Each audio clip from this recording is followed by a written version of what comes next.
starting panel, evolution of internet in Sri Lanka, a walk down the memory lane of, and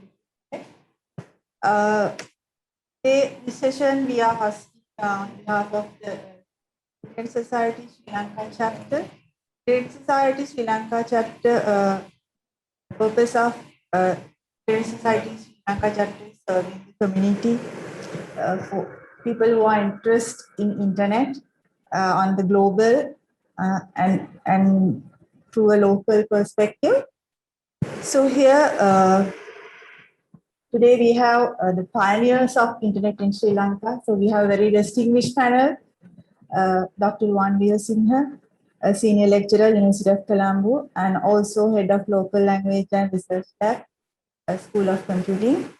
Mr. Chanandi Silva, CEO, Lanka Clear, and Professor Gihandaya, CEO, AK Domain Registry, a senior lecturer of the University of Moratuwa, and Mr. Harsha Vijayawardena, member of the Board of Trustees of ISOC, LK, and CEO, CTO of Teachana Company, and Director VOC, and Mr. Janatha Fernando, General Counsel, Chief Legal Officer of ICT Agency Sri Lanka. So we are going to start the panel. I would like to ask the first question from Dr. Wanveer Singha. We know as a pioneer, you were one of the very first members trained by International Internet Society. As a key person who had been trained by ISOC, can you share your experience that you had done training international and local staff on the internet? Thank you, Sagarika. Yes, I think I should claim to be a pioneer because there are lots who went before me, and but it was a privilege. Sorry, sir, there is a disruption from your side. Panic. Sorry. Yeah. Is that better? Yeah, that's better now. Okay. So there were lots of people who kind of pioneered on the internet side, right?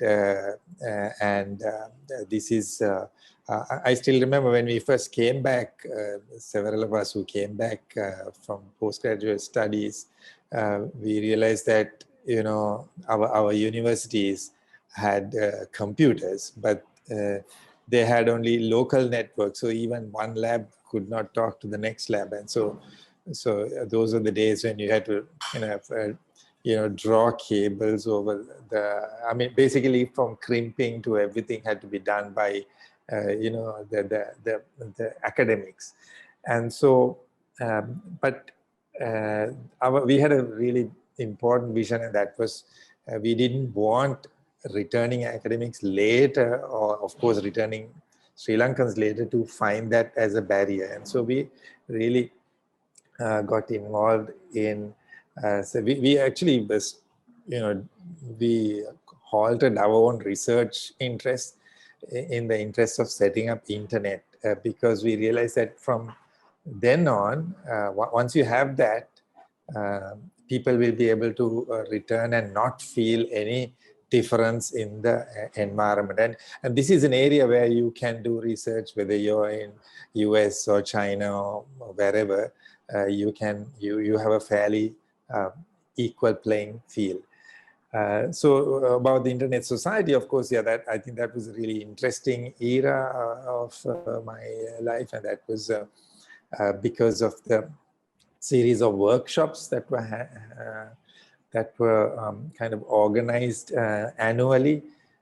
We went to some country, and then very often so we sat down and really wired the place for the students, and then organize various kinds of workshops, whether it was at one end with the protocols and things, and at the other end with the applications. And this experience, I think, was really, really important for us. And in one year, I remember, I think it was 1996, we had a big team from us going. And all of us came back trained, and we did a lot of training back in Sri Lanka. And then for the next 5 years, I was fortunate to also be part of the international training team that trained people from all the other countries that were kind of beginning their kind of internet infrastructure. And so that was, thank you for reminding us of that. But definitely after that, the big thing that happened in Sri Lanka was that we, during that same time, 95, 96, we actually had to go and talk to Sri Lanka Telecom, and I think Gihan will be able to say more about that, because they were invested in this X25 protocol. And, when we talked about TCP/IP, they were like, these are untested, untried things, these may be academic things in the labs, but, X25 is the technology for telecoms and so on. And so that was another exciting period. Professor Samanaka, basically because he had the stature, he kind of managed to influence a lot of people there. And then we eventually had a lot of friends at Sri Lanka Telecom, and then the rest is history, how internet was rolled out, first in the universities and then commercially. And I think that part is history now. I think that takes up my 5 minutes. Thank you, sir. Thank you, sir. Thank you for your input. Next, I would like to speak to Mr. Chana Disala, CEO Lanka Clear. So now we are celebrating 26th anniversary of commercial internet in Sri Lanka. Since it has been introduced in 1995, I guess. Lanka Internet was one of the pioneer organizations which brought to commercial internet. As a key member of Lanka Internet, can you reminisce back 26 years, how you connect Sri Lanka to commercial internet? Thank you. I think it goes back 26 years, certainly. And I think it's opportune that FITIS is organizing this. We should have done it last year, which was actually the 25th year anniversary, but unfortunately all of us were locked down and in homes in April last year, so we couldn't really celebrate. I think Internet Society celebrated 20 years, but 25 years we couldn't, so I think it's opportune time we're celebrating it now.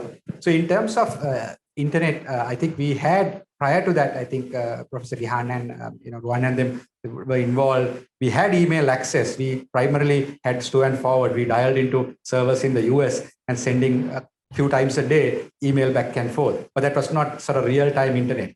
And actually, real-time internet really started in 1995. I would like to sort of disclose how we really launched internet. And we were to launch internet in April of 1995. And we did actually launch, but unfortunately, because of certain technical difficulties in sort of getting the dedicated connection going, actually the launch was done on back-to-back dial-ups. There was a dial-up from our back office to US and a dial-up from there to the hotel, where we actually demonstrated Professor Dr. Arthur C. Clarke's website to the audience, but that was actually on a backup. Nobody really knew. We obviously at those days, people didn't even know how to connect the lease line.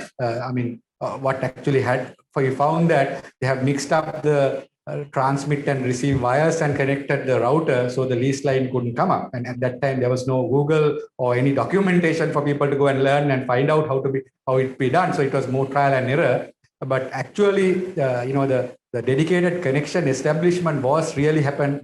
That really happened in May of that year. It took about a few weeks after the actual launch. That is when the actual real-time email went from Sri Lanka for the first time in terms of using the technologies that we use today. Not X25 and others. I think what Dr. Ruan was talking about. So in that sense, we were connected. And I think the younger generation would be sort of bewildered. We were connected, entire Sri Lanka was connected on a 64 kilobits per second line to the US Sprint backend at that time. And imagine these days connecting on a 64 kilobits per line from home. We have fiber to the home, right? And the connections were very slow. Obviously, we started with like 1,200 baud modems. I mean, we are talking about gigabits and, terabits and all that. Now it was baud, which was like, the lowest of the lowest. And I remember, and all the connections from customer to the backend was on dial-ups.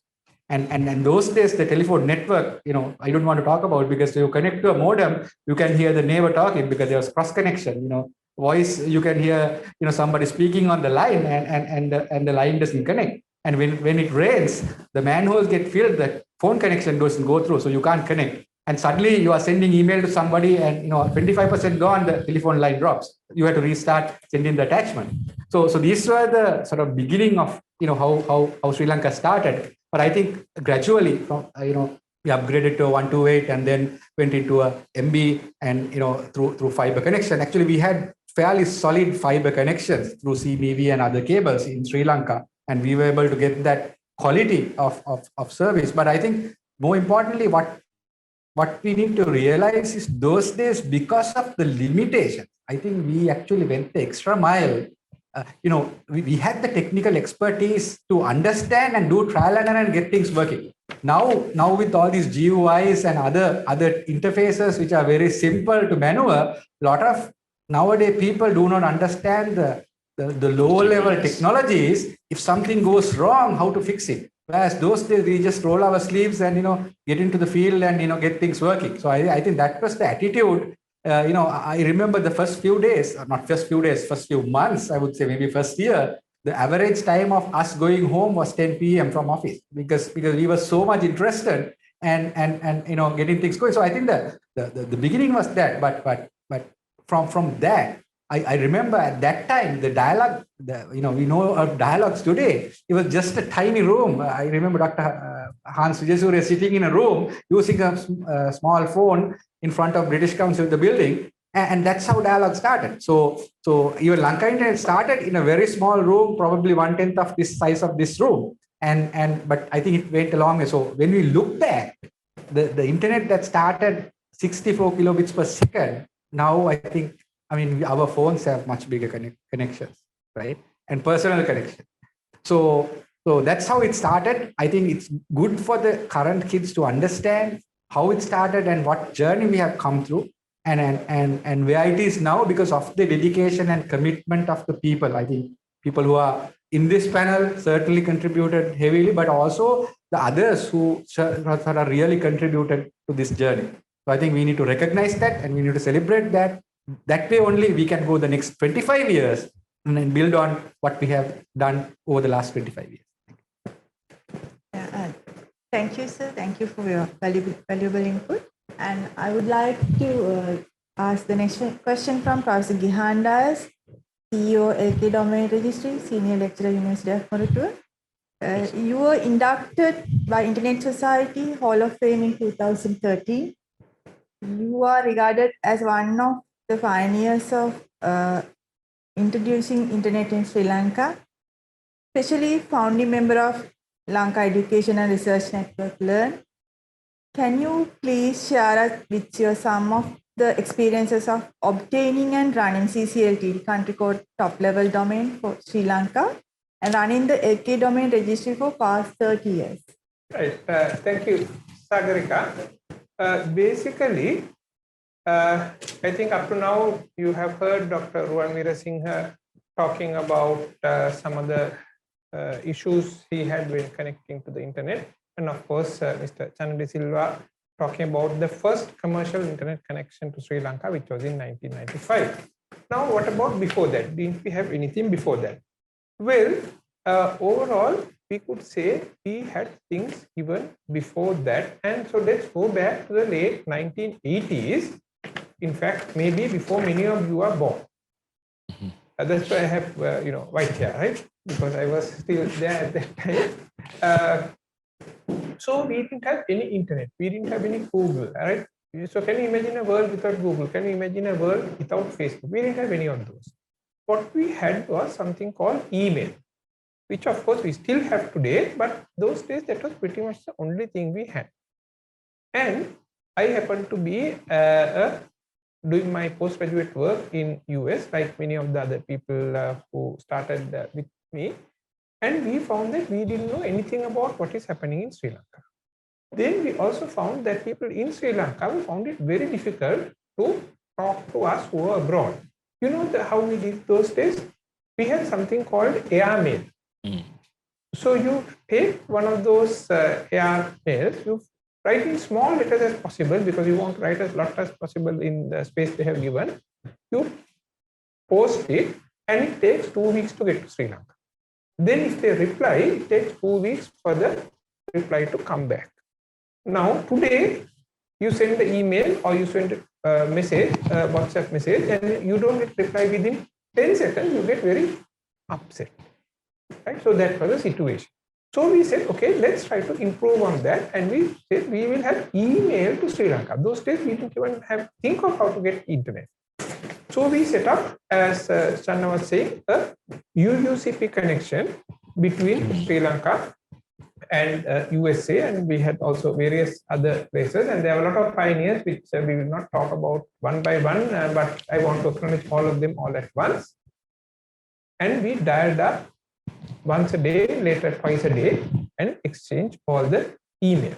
Now, those days there was something called UUCP, which allows us to send email, but it's a very funny email address, which none of you will have ever heard of. So we said we want what is now known as a standard email address with this famous @ sign, right, in the middle.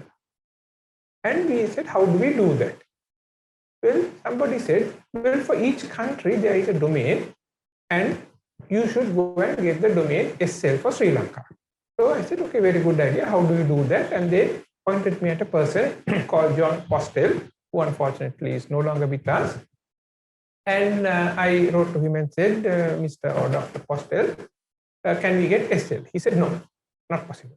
SL is for Sierra Leone. Sri Lanka is LK for Lanka. I said, okay, fine. But can I get that? He said, yes, here, you can have it. It was pretty much like that, just one email or 2 emails. And he said, here is LK, you take it. And today, the people who are handling these domain names, I can spend billions of dollars trying to figure out what to do with a domain name. And then in late 1980s, in 1989, it was just given on one email. Okay, now we had it. Now what to do with it? So we said, we'll set up an email, and that got working. There was no problem. And we were doing various things.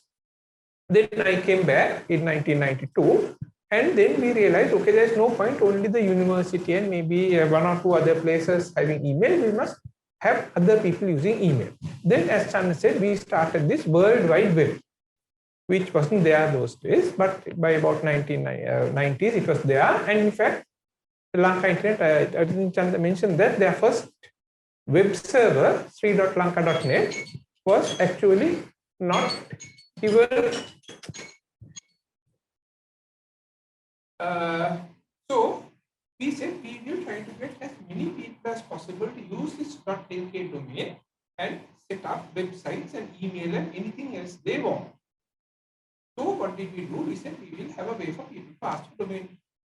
So first it was okay, we got one today. Next month we got another request, and the month after that we got another request. So no problem, we were handling this. That's the University of Monaco. Later, by about the mid-1990s, after Lanka Internet was set up and SLD also was set up, and there were various people, we found there was a huge amount of requests for domain names. So we went and talked to Professor Saman Nayak, who was at that time chairman of SHINTEC, and said, can we set this up in some formal way? And he said yes, and he sort of allowed us to use SHINTEC facilities for that. However, in 2002, SHINTEC was shut down, and we were in a fix because we didn't have anybody to run this domain name system. So we decided, myself, Mr. Jayanta Fernando, who is on the panel today, and several other people, to see whether we can make it into a formal entity. And then in 2005, actually, we set up LK Domain Registry as a formal entity, and slowly we moved away from the university, and now we are a full-fledged organization. We also realized there was a problem with security of the internet, so we set up a affiliate company called Texer, and we are also looking into how to promote internet how to make internet safer. So we have something called Hitavati, which is to have people be able to use internet very safely and without getting into trouble or without having problems. So we are doing many things, not only to register domain names, but to make sure internet works very well. My next question goes to Mr. Harsha Vijayawardena, a member of Board of Trustees in ISOC and CEO, CTO Deekshana and Director Bank of Ceylon. I understand that you are one of the founder members of the Lanka Education and Research Network in Sri Lanka Learn. You were involved some largest government network initiations as well. You were the first webmaster of national website www.lk. And also you were involved in first multipurpose telecenter in the world, which is in Kotmale Community Radio, which has dynamic routing. Please share us some of the experience in popularizing internet in Sri Lanka.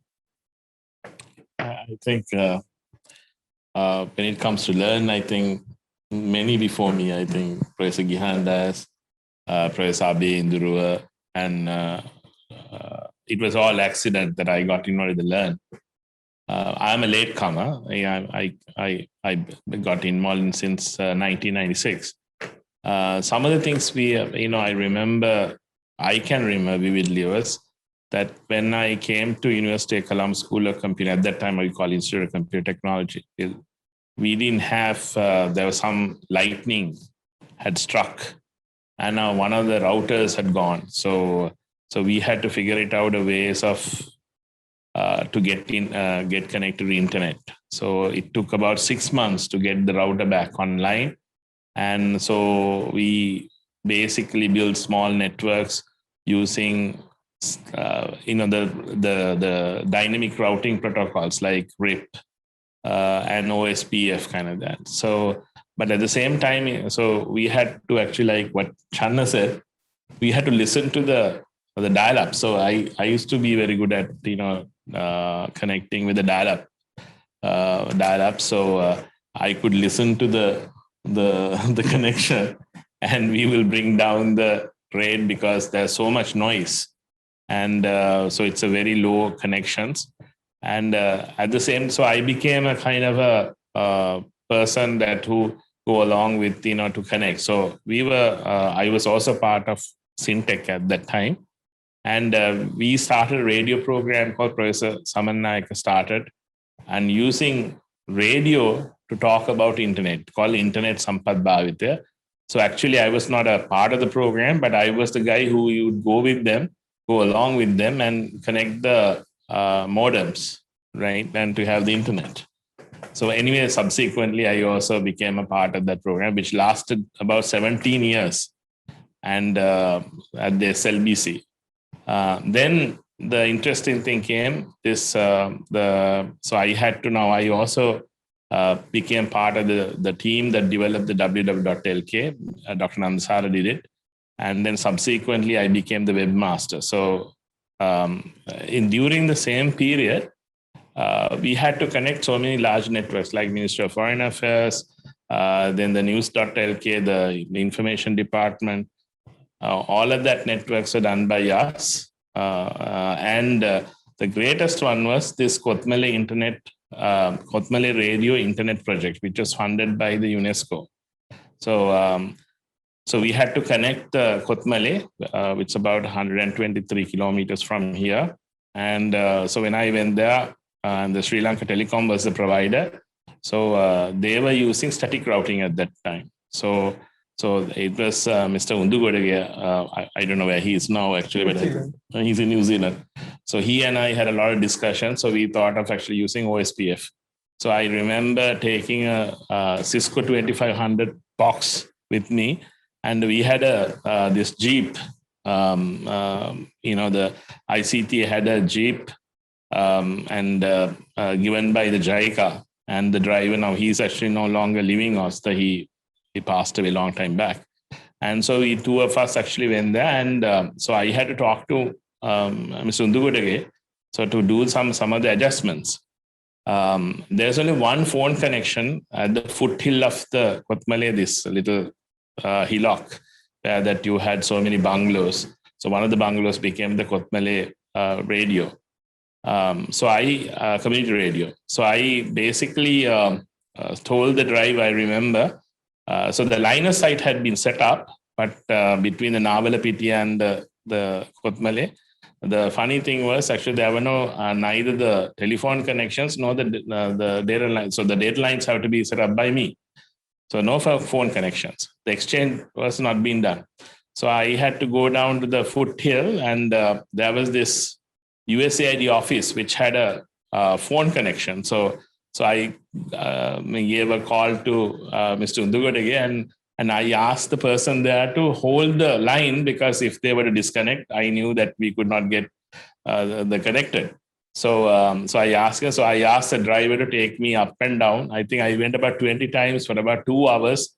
The person was holding with the connection. So we managed to first time using OSPF, we connected Kotmale to Colombo, which is about, and I was comfortable with RIP at that time, but that old RIP had only, the version 1 had only 15 hops. So it's more than 15 hops at that time to Colombo. So anyway, that was one of the Sri Lankan telecom, and that became the first multi-purpose telecenter in the world, because we had several dial-up connections to several libraries also. So that network became one of the very first networks for, and UNESCO subsequently took this one to so many places like Africa and Sagaramata in Nepal.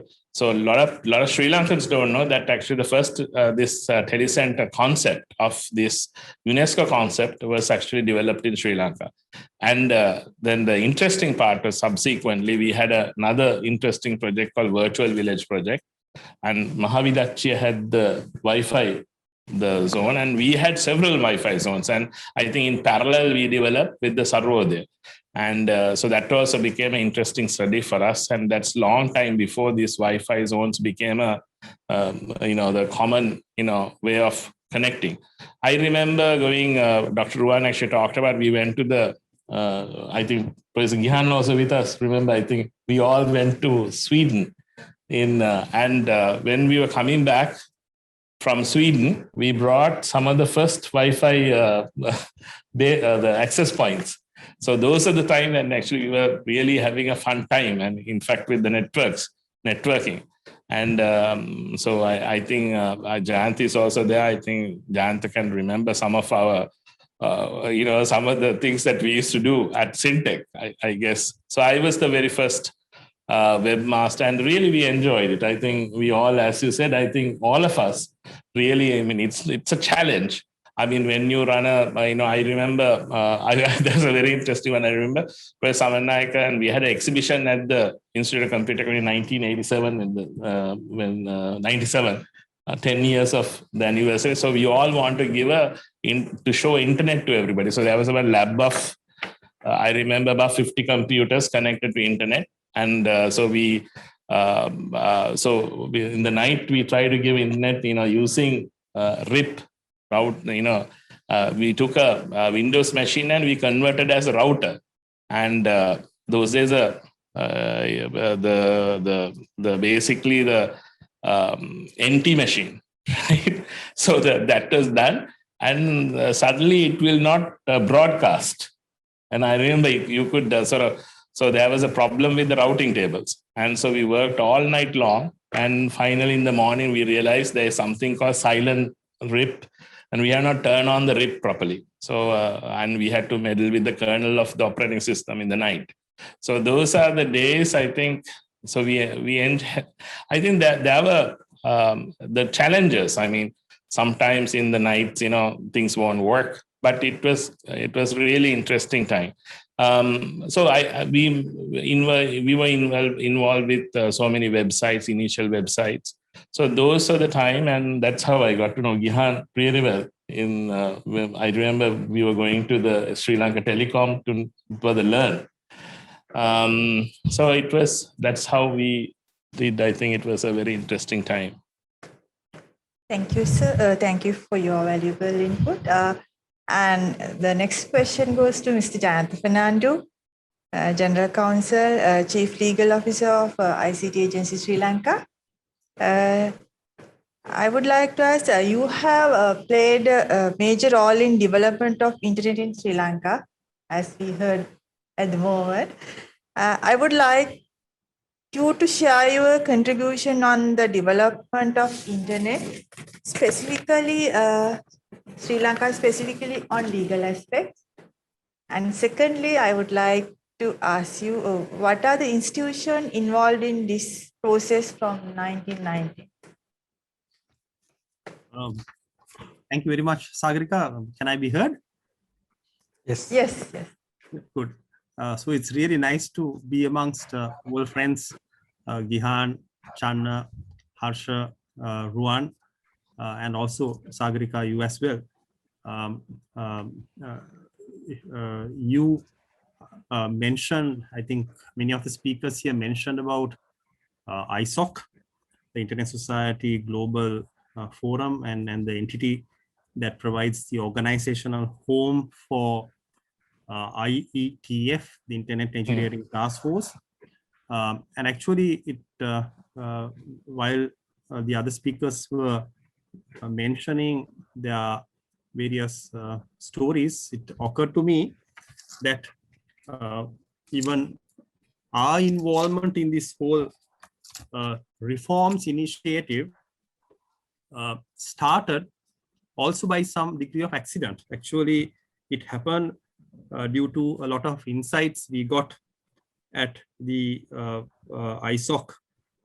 They used to call it the Advanced Networking Workshops. The last of those series, held in Stockholm in 2001, was entirely on the policy domain. And I remember 3 of the panelists here, Harsha, Gihan, Ruan, took part in the subsequent main conference, but the main session, the training workshop for 10 days was on law and policy issues related to internet and its governance. So we brought back some of that knowledge at that time. And one of the early interactions in relation to our work was in the SynTech Internet Committee, which provided us a lot of guidance from the technical expertise of all the people present. And we were able to have negotiation between all of the providers, resulting in an agreement that, of course, TRC, SL, and SynTech Internet Committee jointly facilitated for the first internet exchange where all local traffic will get routed locally happened for the first time in South Asia in Sri Lanka. And that experience at the ISOC KNW 2001 was also to bring about the concept of a public-private partnership in the governance of the internet. And we were able to persuade the policymakers of the need to divest state control of the LK domain registry. And we know the challenges we had when the whole thing was entirely under the control of the SynTech Internet Committee. And we floated with the support of the policymakers, entity that is now known as the LK domain registry. So basically, your question about the law reform endeavor, Sagarika, actually, law reform has been ongoing for many years. I would say it is a contribution of a collective group of people. I mean, I just happened to get involved by accident again during the period when I was learning the various finer aspects of law and practice while doing my initial training in the AG's office. I had the good fortune of getting to know people of the caliber of Kolita Dharmawardana, whom I wish to recall as one of our early mentors, who led a research project for the SynTech Law Committee at that time, which consisted of the Attorney General, the Solicitor General, a representative of the Bar Association, who was at that time the President's Counsel Kanagiswaran. And then we had the Chief Legal Draftsman of Sri Lanka represented in that statutory committee. So it was a fantastic pool of people working together. And then came a situation when Mr. Asantha Kodagoda, who was inducted to one of the commissions of inquiry in 1995. They wanted a researcher to continue the work that was started both on intellectual property as well as computer crime, as we used to call it, or how to build up on the lacunas in the criminal law to facilitate criminalization of computer misuse. So I happen to get involved due to that accidental event, and then there was no turning back. Initially, I thought we will be involved in this project at SynTech Law Committee for just 2 years, but 2 years became many years thereafter, and then it was late Professor V.K. Samaranayaka and many others who were in the SynTech council at that time, including many people who are around and many of whom are not living anymore, who guided us, saying that technology is the future. So at that time, the laws were spoken of in abstract. We didn't have the legal framework in place. So first, it was the intellectual property law reform that went through in 2003 through Act number 36 of 2003. Subsequently, we had the Electronic Transactions Act that went in 2016, 2006, followed by the Computer Crimes Act of 2007, and several other legislation in the digital banking area, where through the connections that we came across through all these various people connecting us with other governmental colleagues, we were able to make inroads into the work that was taken forward in the digital banking arena under the banking sector modernization project of the central bank from about 2001 onwards. So the big picture is that the work of many groups of people put together resulted in all these laws coming into place. But I just want to emphasize one thing. Through the association of all these technical people, actually, I didn't understand anything about technology when I got into this area. And I must acknowledge with deep gratitude each one of the panelists here as well, because Gihan, Channa, Harsha, and Ruan, all of them, maybe they don't remember, played a pivotal role in some way or the other to expose us to the nitty-gritties of technology so that we would understand the nuances in a manner that helped us contribute the lawmakers that whatever laws we do has to be within 2 parameters. First parameter was that the laws that we develop and adopt had to be technology neutral so as to enable new technologies and innovations to be included as we go along without always running to Parliament. Second aspect that I learned from these gentlemen and many others, whom I will mention in a minute, was that we had to somehow do things in a manner, being a small country, where the laws met an international standard.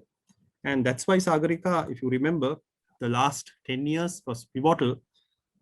Taking off from the work the SynTech Law Committee started, I want to acknowledge the founders of ICTA and the people who were there after the foundation period, namely Manju Hattotua, Reshan Devapura, Iran Vikramaratne, our founder chair, and Professor P.W. Appasinghe and people of the caliber of Jayanta De Silva and many others, and late Dr. R.B. Ekanayaka, who guided us into and gave us a support so that we absorb international standard into our lawmaking process. And that's why we became the first in South Asia to adopt the UN Electronic Communications Convention, ratify it after a 9-year process. We became the first in South Asia thereafter to adopt the Budapest Cybercrime Convention over a period of time of discussion with a number of state parties going back to nearly 7 years. And the cabinet paper for that went in on the 31st of December 2013. So a lot of things have been done. And I want to acknowledge and once again state that from an institutional perspective, SynTech Law Committee set the stage to take things forward and set up the foundation for the law reform process. But we found it difficult to sustain and maintain the various programs in a uniform manner. And under the East Sri Lanka program that was implemented by ICTA, we got a fantastic impetus and that helped us to take forward all the unfinished business. And now we are doing the last one, namely the data protection bill and the cybersecurity bill. So I like to acknowledge all of the people, including people like Lalit Gamage and others who were part of the various review committees of our law reform. So the law reforms that we did, intellectual property or Electronic Transactions Act or computer crime or even data protection or even cybersecurity bills, had a technical review team from time to time coming on board to look at the workings of it. So for example, we had Gihan Dias in the review panel of the data protection bill. We had Lalit Gamage serving in the review panel of the Electronic Transactions Act way back in 2004, 5, 6 period, along with late Professor V.K. Samaranayaka. So these giants all contributed to these efforts. And my last point is to say that we basically cannot work in isolation. What I need to say is that it was entirely a team effort, and the collaboration and the support that the legal people got from technical giants, many of who are in the panel today, is what contributed to our law reform process reaching the level of maturity that it has reached over the years. Thank you, Sagarika. Thank you, sir. Thank you for your valuable input. And I know now to new generation, they never knew how hard it was to bring internet up to this level. Thank you for your efforts, because I know now new generations, they can't live a single second without internet. So thank you for contributing today. And there is a question from the audience that is for directed for Professor Gihan Dias. So they're asking, why is LK domain more expensive than .com domain? I see. So very good question. I will answer that. So what's the domain you want in .com? Of course, you can't answer right now, but you can maybe think about it. And my suggestion is, if that domain is available and it is at a lower cost than the LK domain, please go and get it. Because, no, I will tell you why. Because usually the domain you want is either taken or somebody is trying to sell it to you for $500, right? Even I have seen even some Sinhala names which have no meaning in English, they have been taken by people and they are trying to sell it at quite a high price. So if you take the average price at which the domain you want is available, LK domain registry is quite cheap. It is about $15 per year, right? But if you want something else, in fact, there are free domains, free registries where domains are free. You can use that. So You pay your money and get the quality you want. So please pick what you want. So I don't think we are uncompetitive. We are actually giving a very good value for money at the pricing we are giving. So, so you can ask so this is the answer I think I will give at this for point. all panelists. So I would like to answer ask one more question from all the panelists. So what is the future plans for the internet in Sri Lanka? I think Gihan should start. Okay, so maybe I'm asked to start since I'm sitting at the end. Yeah, so this is 2021, and let's say that internet came to Sri Lanka 25 or 26 years ago. Now let's move forward. Let's look at 2045, let's say, around 25 years from today. What do you think will be the situation then? I don't know, right? Can any of you say, maybe you can just send a message on WhatsApp and we'll keep it and open it again in 25 years to say what you think things will be like here in 25 years. But I can guarantee you one thing. Speeds will be so fantastic that people will be, I mean, Channa was saying we were using 64 kilobits for an entire country. Today, that is what you get when you run out of your gigabytes. That's what you get, the peanut. Now, in 25 years' time, I think what we have today as a good connection, maybe 10 megabits or 100 megabits, whatever, will be what you get when you run out of your petabytes. Yeah. Right? So what will be there? Virtual reality? Probably. Right? Do you think people will be carrying around phones? I doubt it. Right? What will be they doing? They will be having internet inside themselves, right? Implanted, or maybe humans have now got augmented so that they can directly connect to the internet without anything. So it is unimaginable what we will be like in 25 years, but it is up to you. It is up to you, the new generation, to make that happen. Nothing which happened here happened by magic. Right? Nothing happened by magic. It is people like Harsha, Ruan, Channa, and so on who made it, and not only those, many other people. I'm just mentioning a few people on the panel who made it happen. And if you want this internet or whatever it is going to be called in 25 years to be what you want, please work hard and make it happen. Thank you. Yeah, I think we have come a long way for the last 26 years since actually it was launched. I think it started way before that, as Gihan was saying. But I think for me, what it's going to be is the imagination of the user. You, right? It can be whatever you want it to be. Right? And the adoption of this will increase when you meet a consumer need. Right?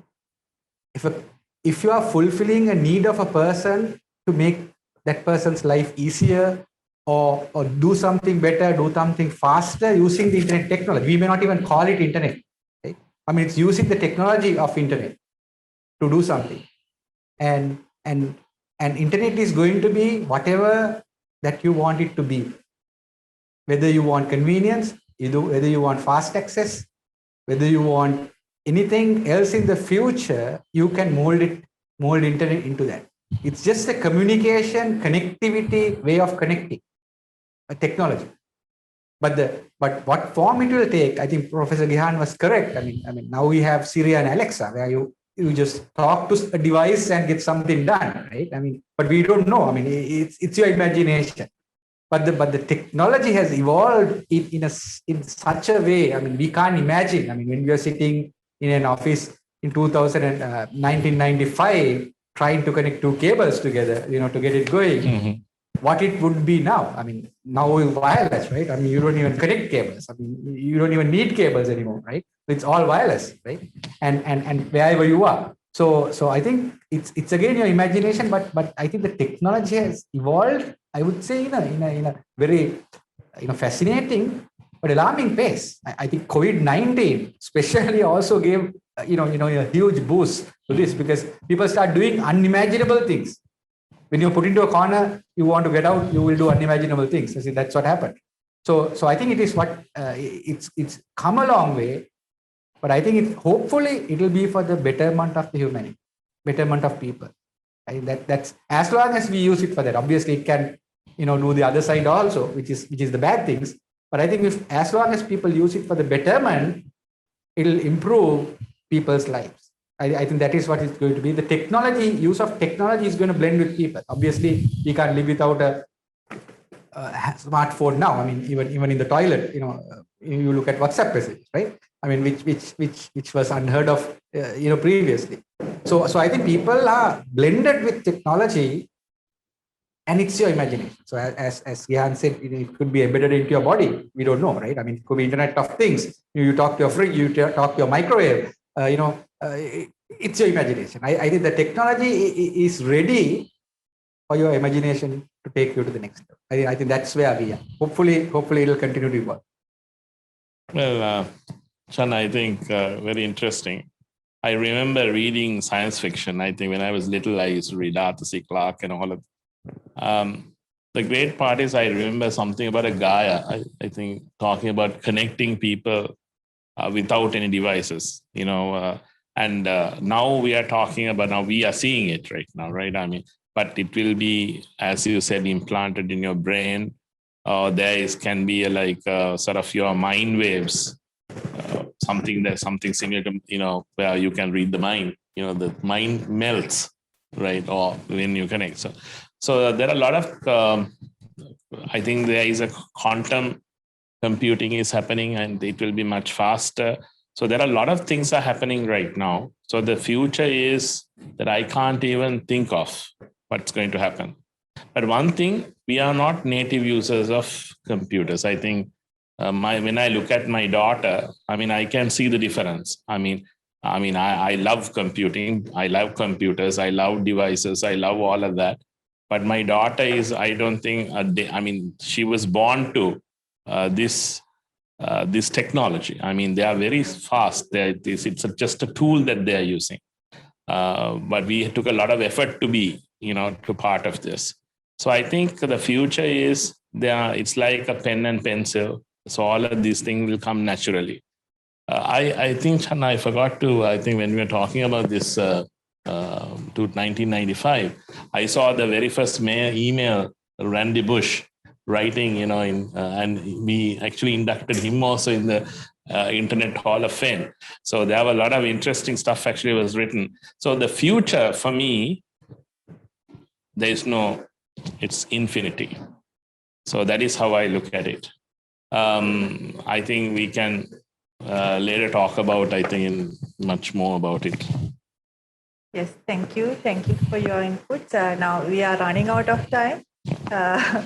So thank you very much for the seniors and the pioneers of the internet in Sri Lanka to join with us today and give us the total enlightenment what has happened in past 30 years and give us support to the future plans as well. So hope you all are with us to future development as well. Thank you very much. Have a good evening. Thank you. Thank you.